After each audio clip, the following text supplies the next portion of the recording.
bienvenido, bienvenida. Has llegado a un momento de calma.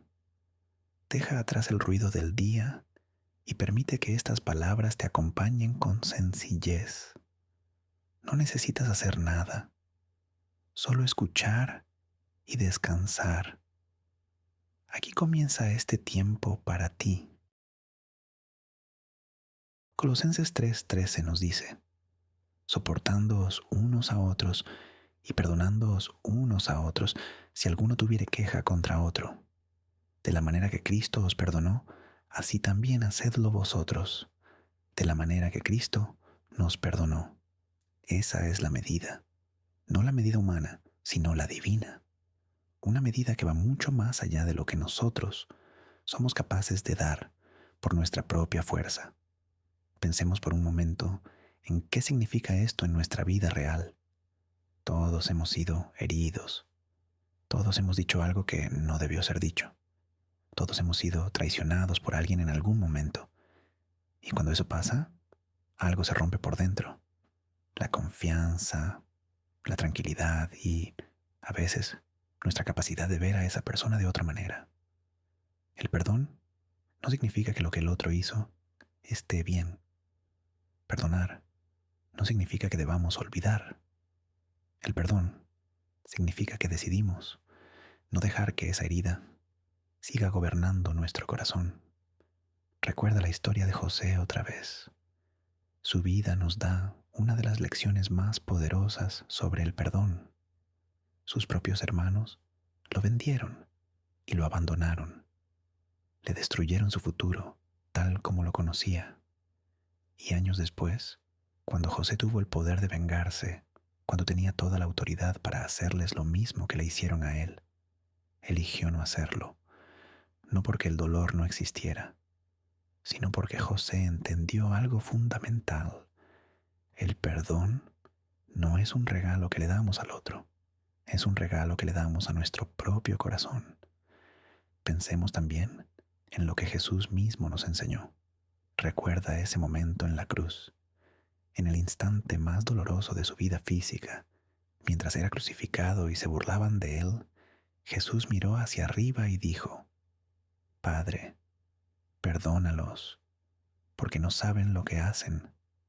En ese momento, Jesús no estaba esperando que ellos se arrepintieran primero. Nos estaba enseñando que el perdón es una decisión que se toma desde el amor, no desde la conveniencia. Ahora, entiendo perfectamente que esto puede sonar muy difícil, y lo es.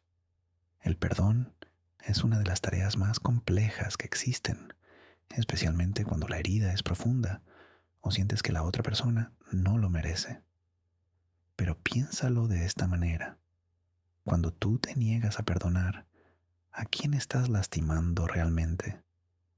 No es a la persona que te hirió. Ella quizás ni siquiera piensa en ti. La persona a la que estás lastimando eres tú mismo, porque el resentimiento es como un veneno que tú mismo bebes cada día, robándote la paz, la alegría y tu conexión con Dios. Guardar resentimiento es como tomar veneno y esperar que el otro muera. El perdón no significa que la persona vaya a cambiar o que volverán a ser grandes amigos. Significa simplemente que decides soltar la carga.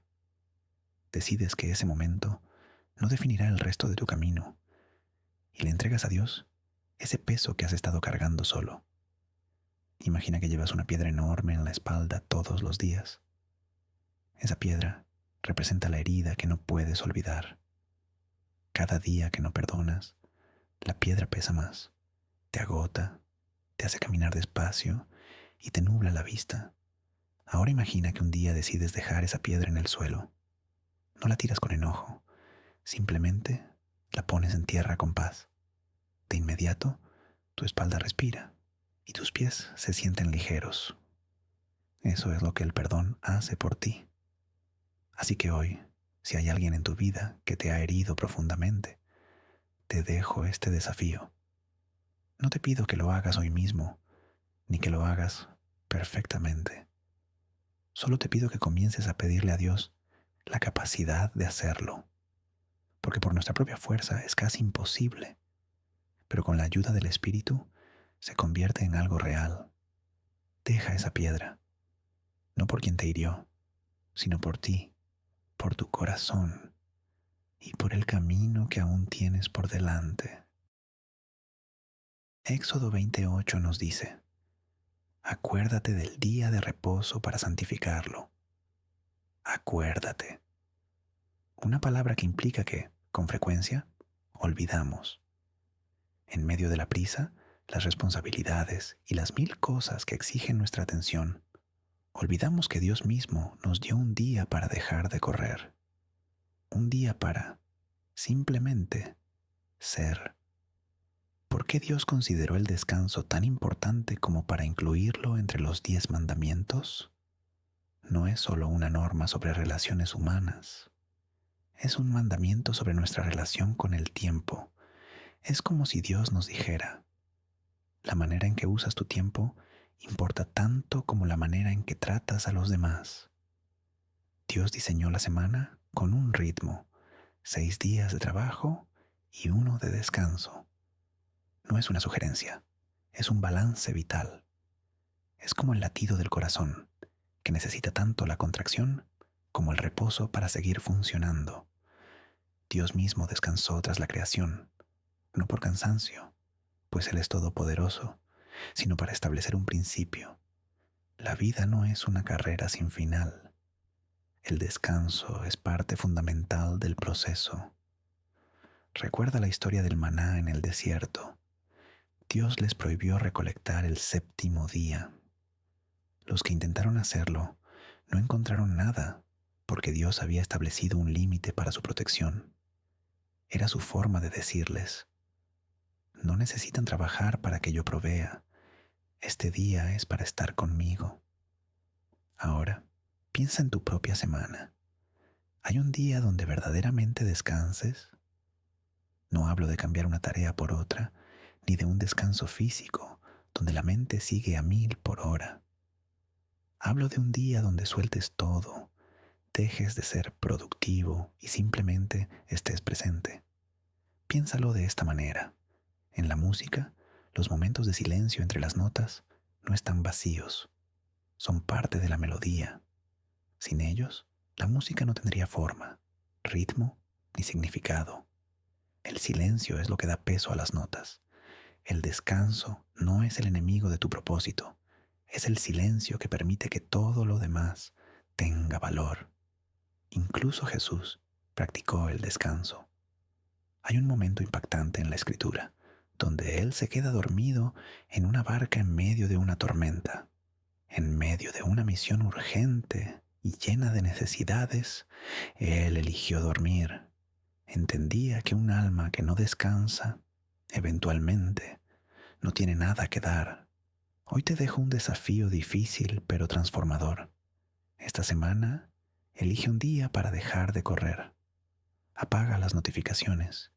Quédate sin agenda. Simplemente estate con Dios, sin pedir nada, solo disfrutando su presencia. No tiene que ser perfecto. Solo tiene que ser un intento real de honrar el ritmo que Dios creó. Cuando descansamos de verdad, recuperamos la conexión que la prisa nos roba y la paz que la preocupación nos quita. El silencio del día de reposo no es un vacío, es un espacio lleno de renovación y de un amor que solo se percibe cuando nos detenemos. Descansa hoy. No es opcional, es una invitación divina. Descubrirás que en ese reposo hay mucha más vida que en cualquier momento de agitación.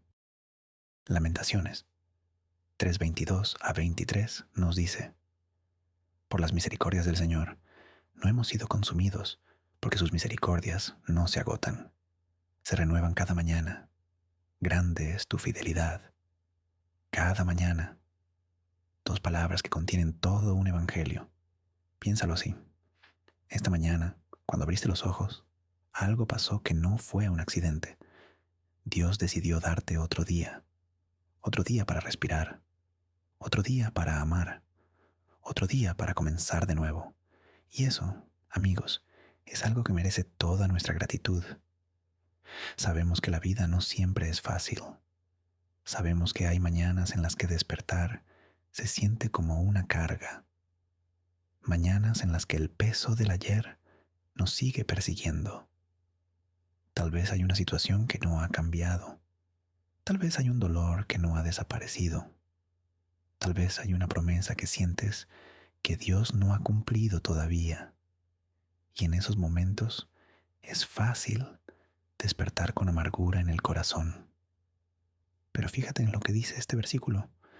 No dice que las circunstancias cambian cada mañana. Dice que las misericordias de Dios se renuevan cada mañana. Hay una diferencia enorme. Pensemos en el libro de Lamentaciones por un momento. Este libro no fue escrito en tiempos de paz y alegría. Fue escrito en medio de una de las tragedias más grandes en la historia de Israel, la destrucción de Jerusalén. El pueblo estaba en cautiverio. Todo lo que conocían había sido destruido. Y sin embargo, en medio de ese dolor tan profundo, el profeta Jeremías escribió estas palabras, no porque no sintiera el dolor, sino porque, en medio del dolor, todavía veía la mano de Dios. Eso es lo que se llama fe real. No es la fe que solo funciona cuando todo va bien. Es la fe que se mantiene cuando todo parece estar cayendo a pedazos. Recuerda la historia de Job, un hombre que lo perdió todo, su riqueza, sus hijos, su salud. Y en medio de todo ese sufrimiento, Job no abandonó a Dios, no porque no tuviera dudas, ni porque no sintiera enojo, sino porque confiaba en algo más grande que sus circunstancias. Confiaba en que el mismo Dios que le dio todo también estaba presente en medio de la pérdida. Y nosotros podemos hacer lo mismo. Porque mira, cuando Dios dice que sus misericordias se renuevan cada mañana, no está hablando de algo vago o genérico. Está hablando de algo muy personal. Está diciendo que para ti, esta mañana, hay misericordias frescas. Misericordias que no estuvieron ayer. Misericordias que no necesitan que hayas hecho todo bien para recibirlas. Tal vez hoy no tienes energía para orar por mucho tiempo. Tal vez hoy solo puedes decir gracias. Y eso está bien, porque esa palabra simple, esa única palabra, reconoce algo profundo, que estás vivo, que Dios te dio otro día y que en ese día, por pequeño que se sienta, hay un propósito. Quiero dejarte con una imagen. Piensa en un amanecer. No importa cuán oscura haya sido la noche anterior. No importa si hubo tormenta, frío o miedo durante toda la madrugada. El sol siempre sale, siempre, sin excepción, como si el cielo mismo estuviera diciendo, aquí estoy de nuevo, un nuevo día, una nueva oportunidad. Así son las misericordias de Dios. No importa qué tan oscura fue tu noche, el amanecer siempre viene.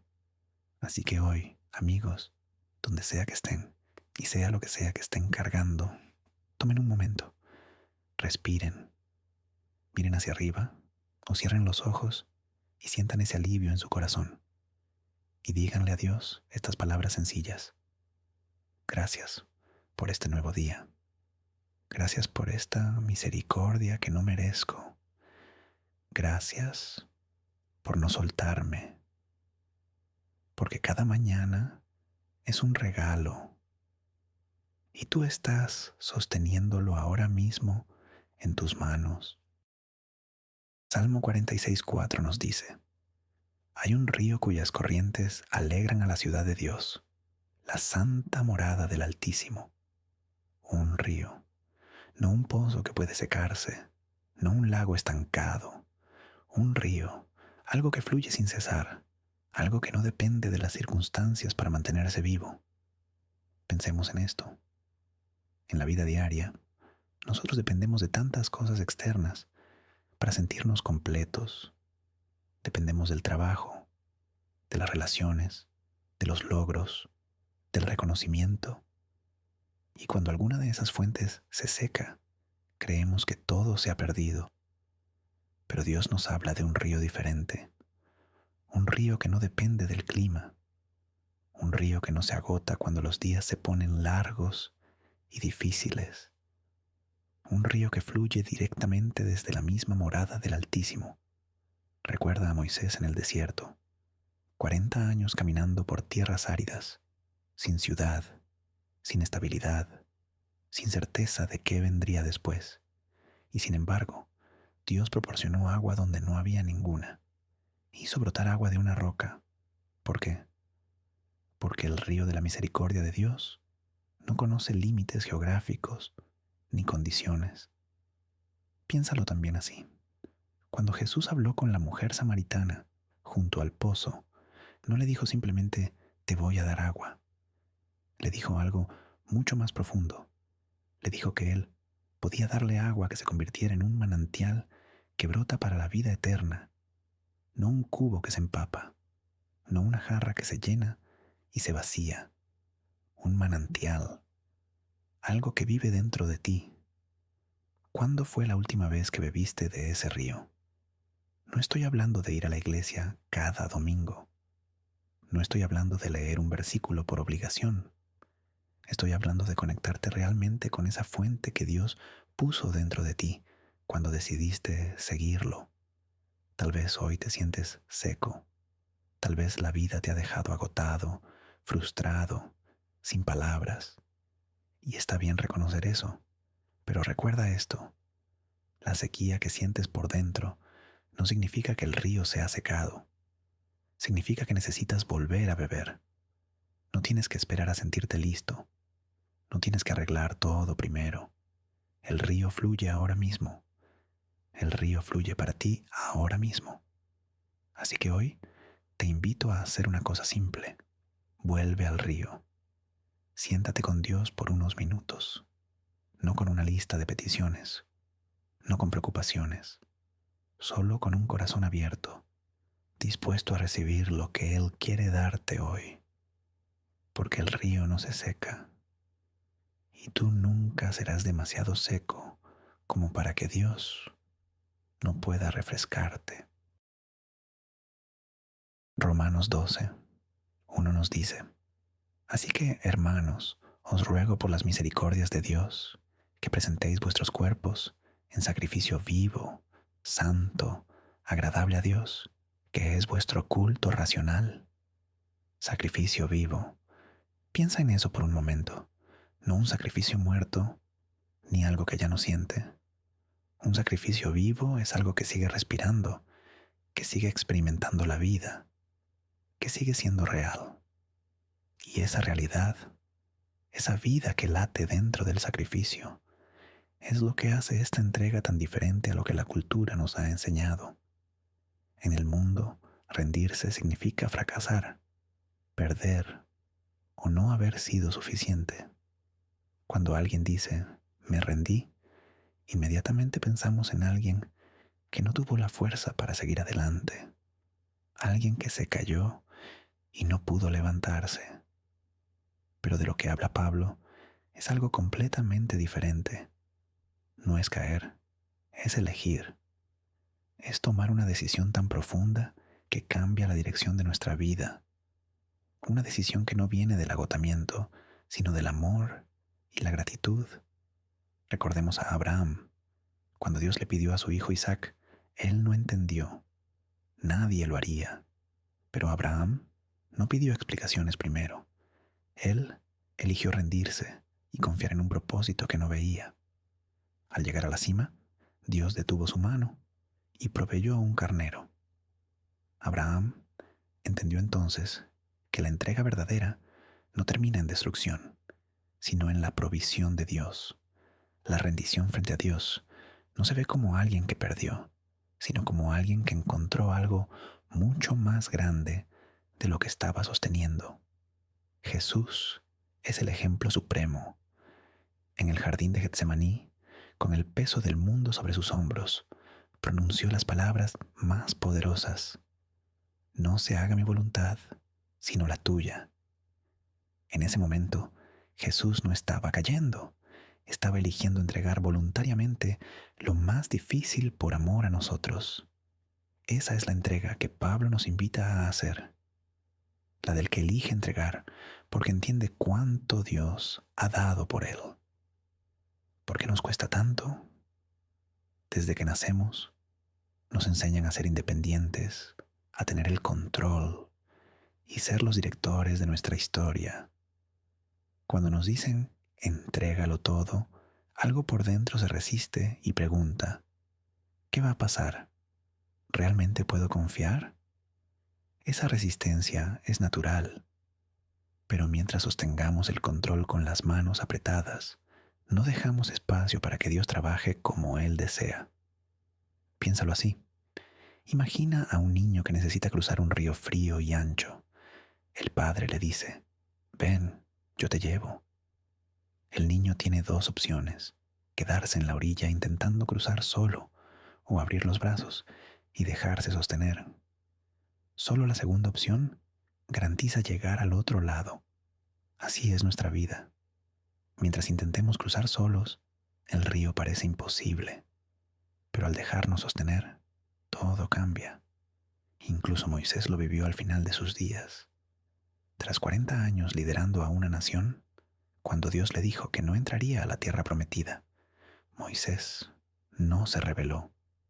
Entregó esa última parte de su vida sin resistencia, y esa fue quizás la entrega más hermosa de su historia. Ahora, piensa en algo personal. ¿Hay algo que llevas sosteniendo por mucho tiempo y no quieres entregar? Tal vez un plan que no funciona, una relación que quieres resolver a tu manera, o un miedo que te impide soltar el control. Considera esta posibilidad. ¿Y si eso que más te cuesta entregar es exactamente lo que Dios necesita recibir para comenzar a trabajar? No hablo de una entrega irresponsable, sino de un proceso donde, día a día, abres las manos. Confías en que Dios puede sostener lo que tú no puedes. Rendirse a Dios no es el final de tu historia, es el comienzo de la parte más hermosa. Pablo mismo es el ejemplo. Él entregó su educación, su posición y su reputación, y solo entonces su vida se transformó de manera extraordinaria. Hoy te dejo esta invitación. Comienza el proceso de entregar. No tiene que ser perfecto ni todo a la vez. Empieza con algo pequeño y dile a Dios, esto te lo dejo a ti. Quiero descubrir qué pasa cuando tú lo manejas. El sacrificio del que habla Pablo no nos destruye, nos libera, nos permite adorar a Dios, no solo con palabras, sino con nuestra vida entera. Rendirse a Dios no es perder, es encontrar la vida verdadera que no tiene límite ni fin. Solo necesitas abrir los brazos y decir, sí. Lucas 12:15 nos dice, y les dijo, mirad y guardaos de toda avaricia, porque la vida del hombre no consiste en la abundancia de los bienes que posee. La vida no consiste en la abundancia de sus posesiones. Piensa en eso. En un mundo que mide el valor de una persona por lo que tiene, por lo que puede comprar o por la posición que ocupa, Jesús nos dice exactamente lo contrario. Tu vida no vale por lo que acumulas.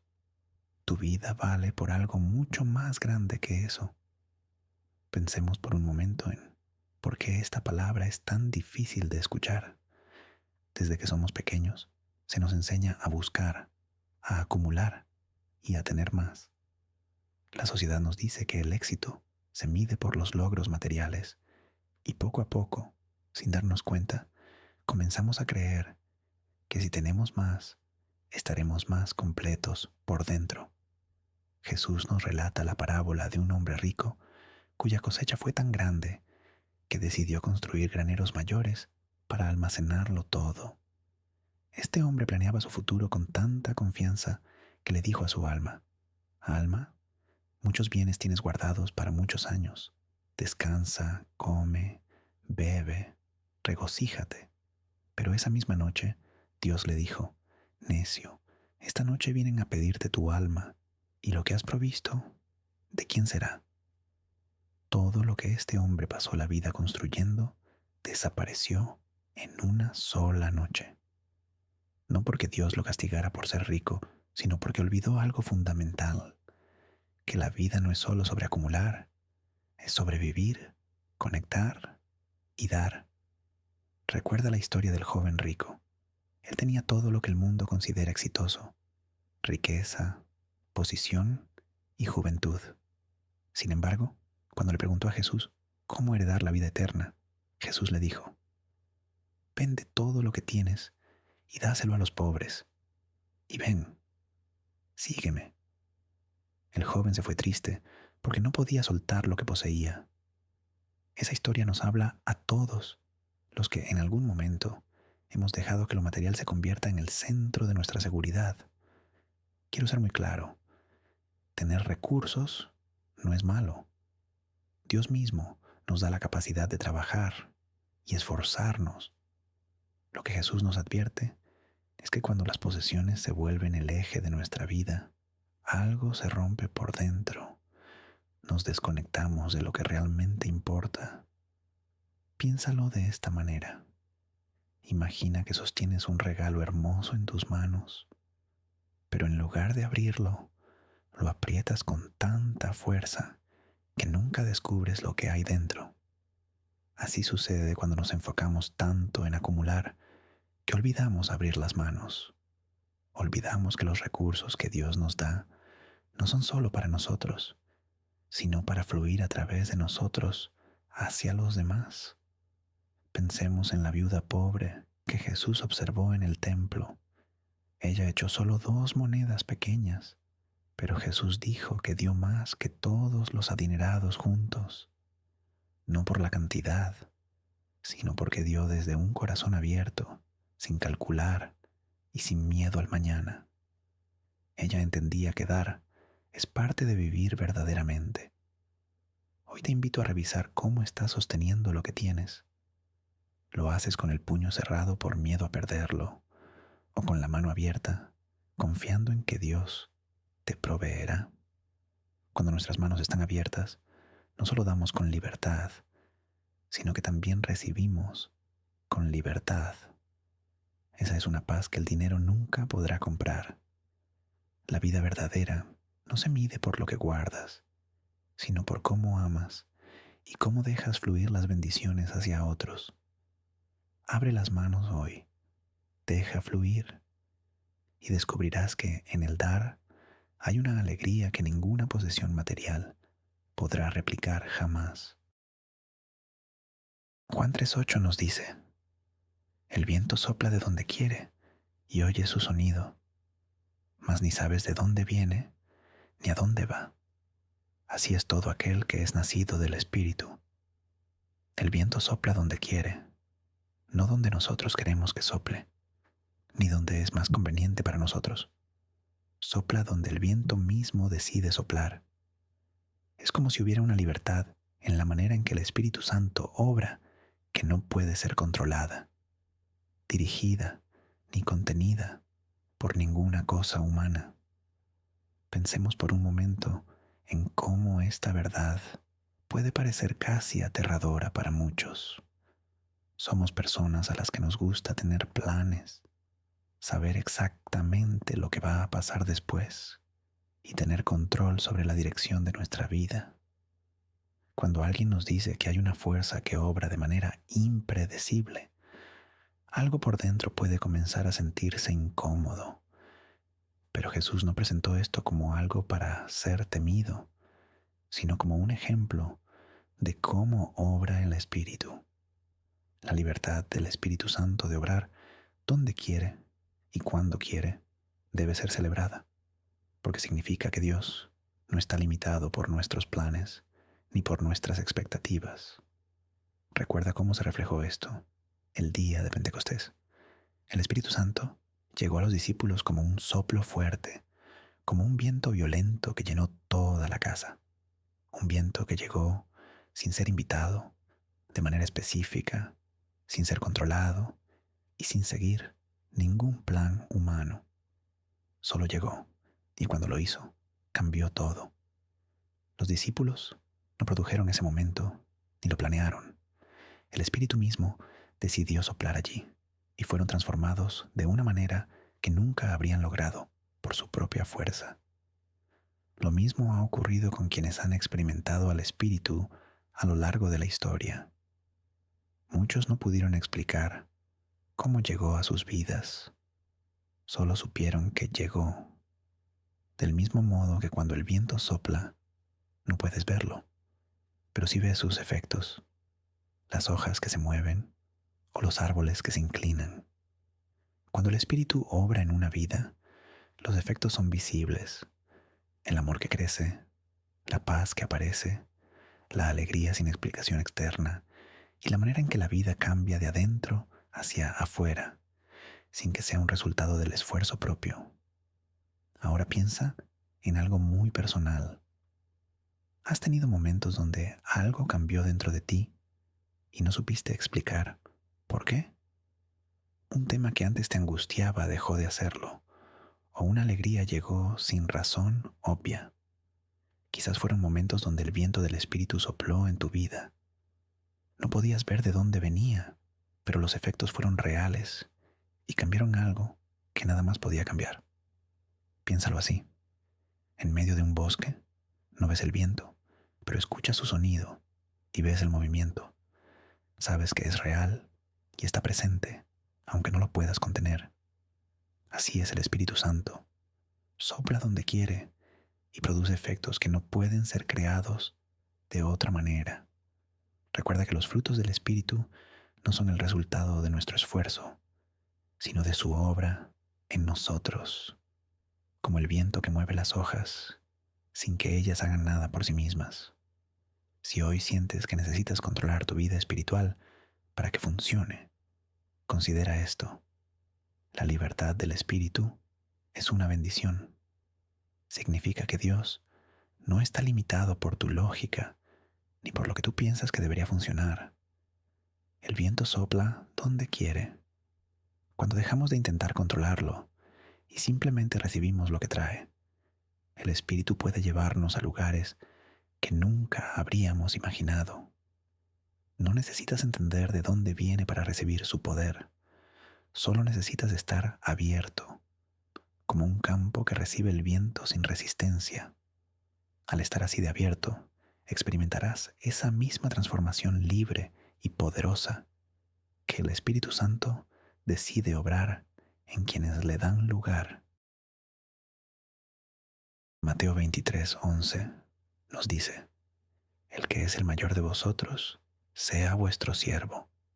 El mayor será siervo, no el que tiene más poder, ni el que tiene más influencia, sino el que sirve.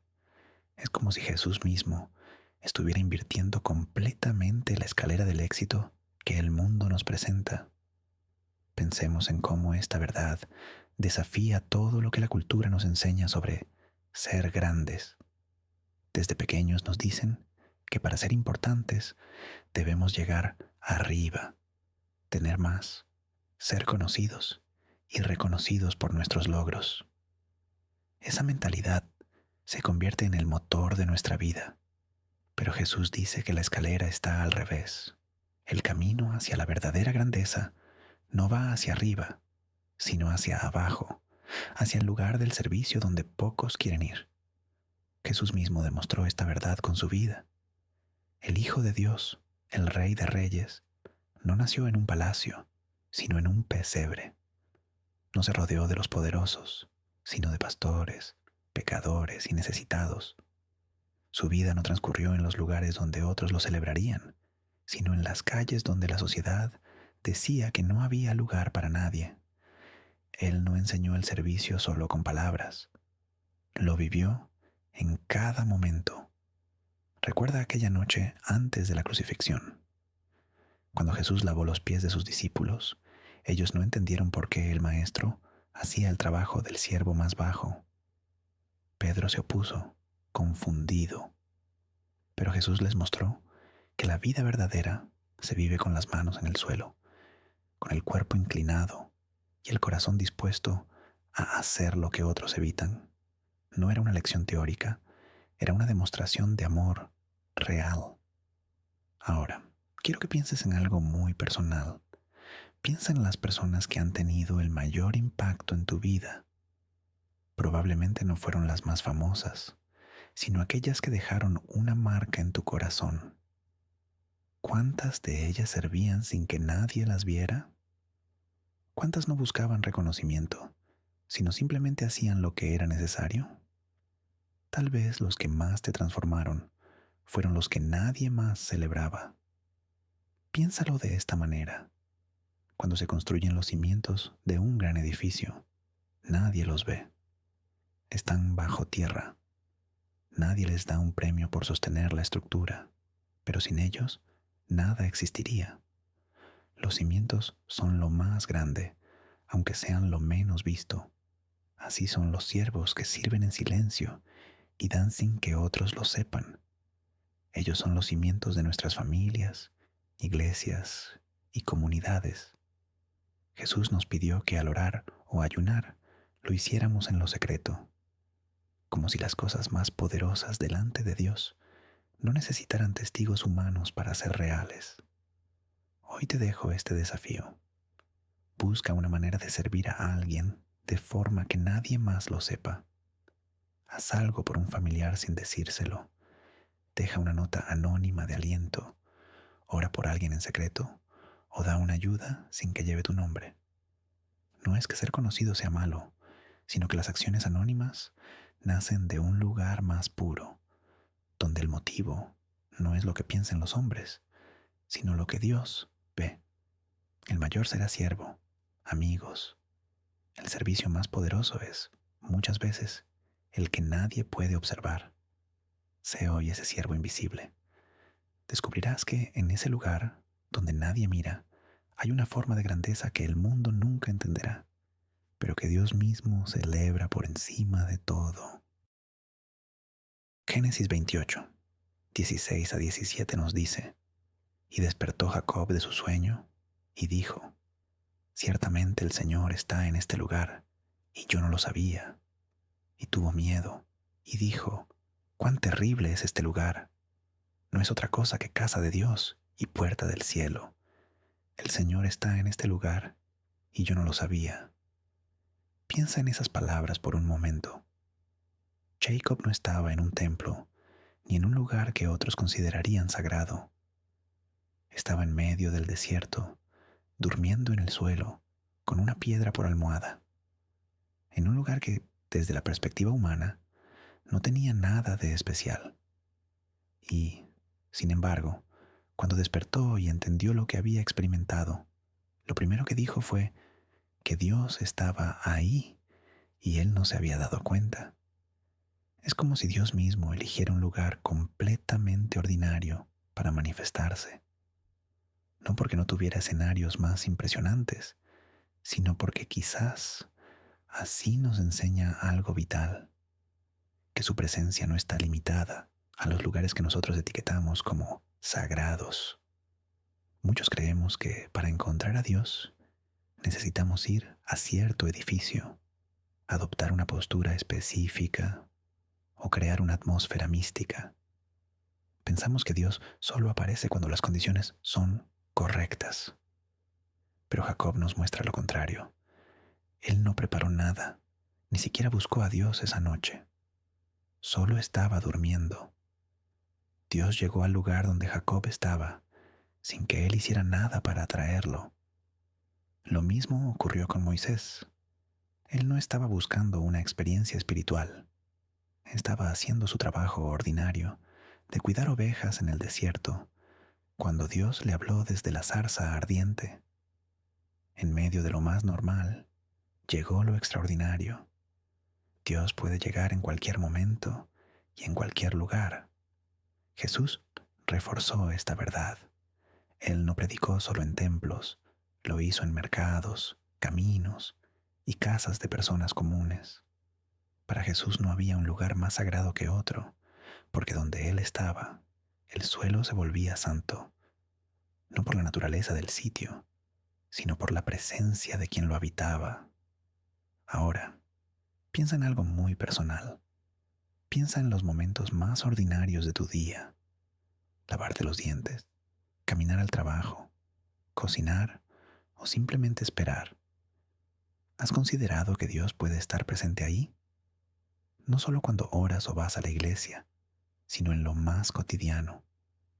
Tal vez esa paz inexplicable que sientes de repente, o ese instante en que miras un árbol y sientes que hay algo más grande detrás, son los momentos en que Dios se hace presente.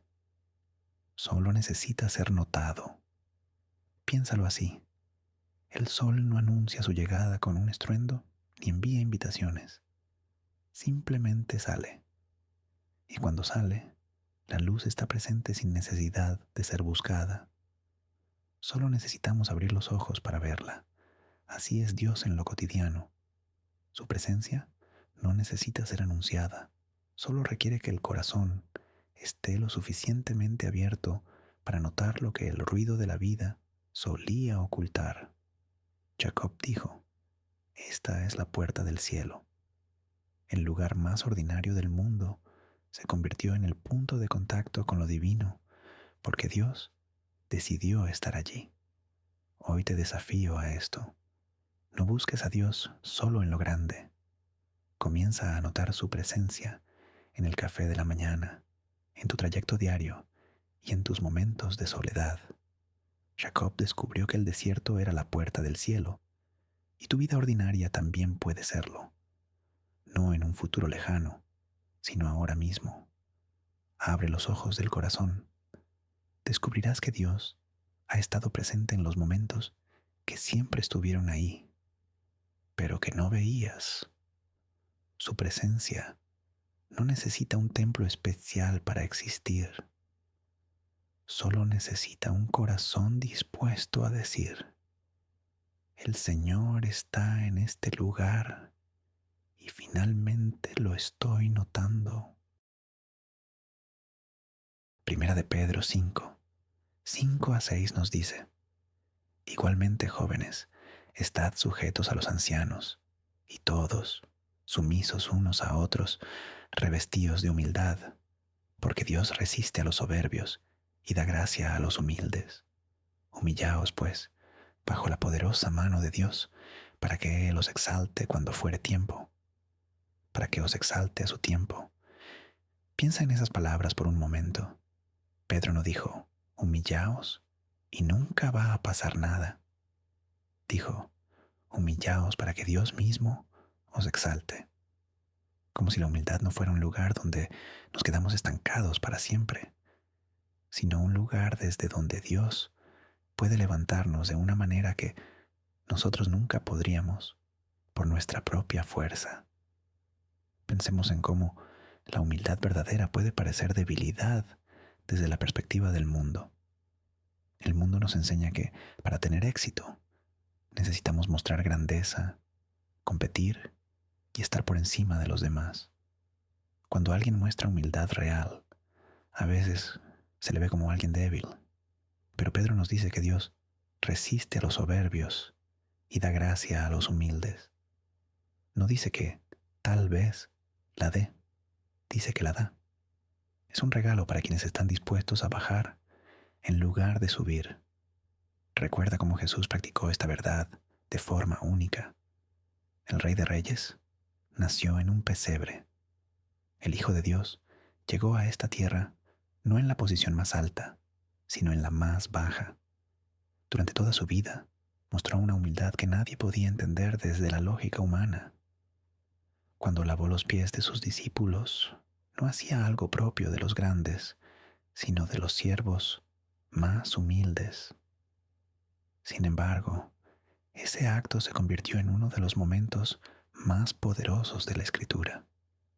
La humildad verdadera no disminuye a quien la practica, lo eleva ante los ojos de Dios. Lo mismo vemos en otros personajes. Recuerda a Nehemías cuando enfrentó las burlas mientras reconstruía las murallas de Jerusalén. En lugar de responder con arrogancia o demostrar que era superior a sus críticos, Nehemías oró y se humilló ante Dios. Esa humildad No fue debilidad, fue la puerta por donde Dios entró para hacer lo que la fuerza humana no podía lograr. Ahora, piensa en algo personal. ¿Qué eliges en los momentos de tensión? Cuando la respuesta natural sería demostrar que eres más capaz o que tienes la razón. ¿Eliges la humildad o eliges lo que el mundo celebra? No te condenes si has fallado. Solo observa, porque observar es el primer paso para cambiar. Piénsalo de esta manera. Cuando el agua cae desde un lugar alto, no se opone a la gravedad, se rinde a ella. Y al rendirse y buscar el lugar más bajo, el agua encuentra su camino, encuentra el río y finalmente el océano. Encuentra su destino. De igual forma, cuando no nos oponemos a la invitación de Dios de bajar, encontramos la gracia y la presencia de Dios, donde Él puede trabajar sin la resistencia del orgullo. Jesús dijo que el mayor sería el siervo. La manera más alta de existir no va hacia arriba, va hacia abajo. Y cuando hay disposición real de ir al lugar más bajo, Dios mismo eleva a su tiempo. Hoy te dejo este desafío.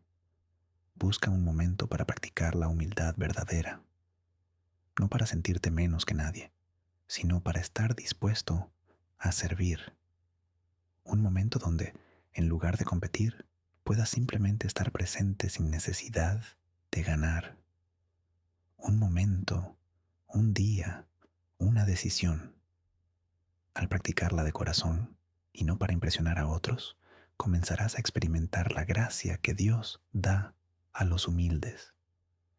Es una gracia que no tiene entrada para los soberbios, solo tiene una puerta y se llama humildad. Es la misma lección del agua. Al caer sin resistencia hacia lo más bajo, encuentra el camino hacia algo mucho más grande de lo que imaginó desde la cima. Segunda de Corintios 12:9 nos dice: y me ha dicho, bástate mi gracia, porque mi poder se perfecciona en la debilidad. Por tanto, de buena gana me gloriaré más bien en mis debilidades, para que repose sobre mí el poder de Cristo. Mi poder se completa en la debilidad. Piensa en eso, no en la fuerza ni en la capacidad humana, sino en la debilidad.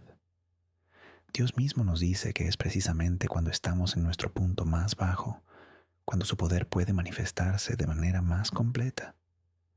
Pensemos por un momento en por qué esto es tan difícil de aceptar. Desde pequeños se nos enseña a ser fuertes, a no mostrar fisuras, a resolver los problemas solos y a aparentar que tenemos todo bajo control. Cuando llegamos a un punto donde no podemos más, donde nuestras manos están vacías y no tenemos soluciones, nos sentimos fracasados, como si la debilidad fuera una señal de que algo está mal en nosotros. Pero Pablo, quien escribió estas palabras, entendió algo que pocos comprenden. Él tenía lo que llamaba un aguijón en la carne, algo que le causaba un sufrimiento real. Oró 3 veces pidiendo ser librado, pero Dios no lo quitó. En su lugar, le dio una verdad que cambió su vida. Bástate mi gracia. No le pidió a Pablo que se hiciera más fuerte. Le dijo que su gracia era suficiente. En el lugar donde Pablo sentía el vacío, Dios veía una oportunidad. Recuerda a Moisés cuando Dios lo llamó. Lo primero que dijo fue: ¿quién soy yo para ir al faraón? Moisés no se sentía capaz, se sentía pequeño frente a la tarea. Dios no respondió señalando la fuerza de Moisés, sino su propia presencia. Yo estaré contigo. Cuando llegamos a Dios con las manos vacías, no llegamos diciendo soy perfecto, sino no tengo nada. Es entonces cuando Dios dice: ahora sí puedo trabajar. Pensemos también en la viuda de Sarepta. Ella no tenía nada, solo un poco de aceite y harina, lo mínimo para una última comida. Cuando el profeta Elías llegó, ella le mostró su escasez con honestidad. No fingió tener más. Y porque llegó con las manos abiertas y el corazón sincero, Dios multiplicó lo poco en mucho. Ahora, piensa en algo personal. Tal vez hay un área de tu vida donde te sientes completamente vacío, donde has agotado toda tu energía sin lograr resultados. En lugar de sentirte fracasado, considera esta posibilidad. Tal vez esa debilidad es exactamente el lugar donde Dios quiere trabajar. Tus manos vacías son precisamente lo que Dios necesita para llenarte de una manera que tú nunca habrías podido por tu cuenta. Piénsalo así. Cuando un vaso está lleno, no puedes agregarle nada. No hay espacio. Solo cuando está vacío tiene la capacidad de recibir. Cuando llegamos a Dios, con un corazón que ya no pretende sostener lo que no puede, Él tiene todo el espacio para derramarse en nuestra vida. No digo que debamos buscar el sufrimiento o dejarnos caer a propósito. Lo que digo es que cuando la debilidad ya está ahí y es inevitable, no la veas como algo que te destruye. Tráela a Dios como un regalo que dice, aquí estoy, no tengo nada más que esto. Dios puede tomar ese nada y convertirlo en algo inimaginable. Hoy, si te sientes vacío o sientes que no tienes nada que ofrecer, no te condenes. Lleva esas manos vacías a Dios. Muéstrale dónde estás, sin fingir, con toda la honestidad que puedas. En ese mismo lugar donde sientes que no queda nada, Dios puede hacer su obra más grande. Su poder no se perfecciona en los que se creen fuertes, sino en los que tienen el valor de decir, no puedo solo, te necesito a ti. Esa es una de las declaraciones más poderosas que un ser humano puede hacer. Las manos vacías no son un signo de fracaso, son una invitación para que Dios diga, ahora es mi turno. Y cuando Él comienza a trabajar, esa debilidad se convierte en el mayor testimonio de su poder. 2 Corintios 4, 8 a 9 nos dice que estamos atribulados en todo, mas no angustiados, en apuros, mas no desesperados, perseguidos, mas no desamparados, derribados, pero no destruidos. Fíjate en esa estructura tan hermosa, atribulados, pero no angustiados. Hay un pero en cada frase, un pero que lo cambia todo, un pero que dice, la oscuridad está ahí, sí, pero no tiene la última palabra. Pablo escribió estas palabras desde un lugar de sufrimiento real, no desde la comodidad, sino desde un lugar donde conocía el dolor de manera íntima. Y, sin embargo, en medio de ese dolor, encontró algo que nadie podía robarle, la certeza de que Dios estaba presente incluso en la penumbra. Pensemos por un momento en qué significa eso para nosotros. Todos hemos tenido épocas oscuras, donde sentimos que la vida pierde el sentido, donde el dolor parece no tener fin y el futuro solo ofrece incertidumbre. En esos momentos, es muy difícil ver cómo algo bueno puede salir de algo tan sombrío. Pero recuerda la noche antes de la crucifixión de Jesús. Esa fue, quizás, la noche más oscura de la historia. El Hijo de Dios, siendo inocente, fue condenado a muerte. Sus discípulos huyeron y Pedro lo negó 3 veces. Todo parecía un fracaso absoluto, parecía el fin. Y sin embargo, esa noche se convirtió en el preludio de la mayor victoria, la resurrección. Los discípulos no lo veían en ese momento, no podían entenderlo. Solo después, cuando llegó la luz, comprendieron que esa oscuridad era parte del plan maestro de Dios. Pensemos también en Job. Perdió absolutamente todo. Sus amigos le decían que su sufrimiento era un castigo o una señal de que había fallado. Pero Job intuía algo que ellos no, que su situación tenía un propósito, aunque él no pudiera verlo. Al final, cuando Dios se le manifestó, no le dio una lista de explicaciones, sino que le dio su presencia. Y esa presencia fue suficiente para que Job entendiera que jamás estuvo solo. Quiero ser muy honesto contigo. No pretendo entender por qué hay tanta oscuridad en el mundo, ni tengo todas las respuestas sobre el dolor. Nadie las tiene, excepto Dios. Pero lo que sí puedo asegurarte es que la oscuridad no es el final de la historia, es solo un capítulo. Piénsalo de esta manera. Cuando un fotógrafo quiere revelar una fotografía a la antigua, la lleva a un cuarto oscuro. No lo hace porque la oscuridad destruya la imagen, sino porque es precisamente allí donde los detalles emergen y donde lo invisible se hace visible. Así ocurre en nuestra vida espiritual. Los momentos oscuros no son momentos de abandono, son cuartos oscuros donde Dios revela detalles de nuestro carácter y de su amor que no podríamos ver bajo la luz brillante del éxito. Es allí donde surge algo más profundo y real que necesitamos para seguir creciendo. Así que hoy, si estás pasando por un momento difícil, no te rindas. No concluyas que la oscuridad es el destino final. Debajo de esa sombra hay un regalo que estás a punto de descubrir. Algo que Dios ha preparado no para ocultártelo, sino para fortalecerte al recibirlo. Cuando pase la tormenta y mires atrás, podrás decir, ahora entiendo, ahora veo por qué tuve que caminar por ese sendero. La oscuridad no tiene la última palabra, Dios la tiene. Y la palabra de Dios siempre es vida. Gracias por regalarte este momento. Que lo escuchado hoy descanse en tu interior y te acompañe cuando el ruido vuelva. Si estas palabras te hicieron bien, deja que también alcancen a alguien más. Nos escuchamos en el próximo episodio.